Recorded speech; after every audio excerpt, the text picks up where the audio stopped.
In this video, I'm going to show you how to change your Google account phone number. If you find this video helpful, please consider subscribing and leaving a like. So first, go to google.com, which means that you can do this on your PC, tablet, or phone. I'm using my phone. And then go to the top right to click on your profile. And then you want to scroll down and click on more settings on the bottom left. Then you want to scroll down again, and on the bottom left, you're going to see Google account settings. Click on that.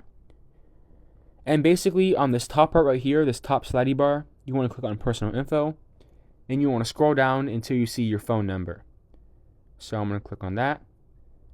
And then it says the device is eligible for auto verification. That doesn't really matter right now.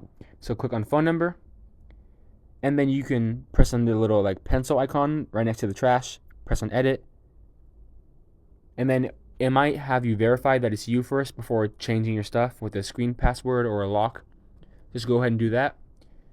So press on the little edit icon and then press on update number. And then you can choose a number you'd like to update. Then once you're done with that, exit out, press on next. And then you want to get a code with the number to verify that it's actually your number you're using. And then basically once you do that, you exit out and then your number will be updated. If this video helped you out, please consider leaving a like and subscribing to the channel.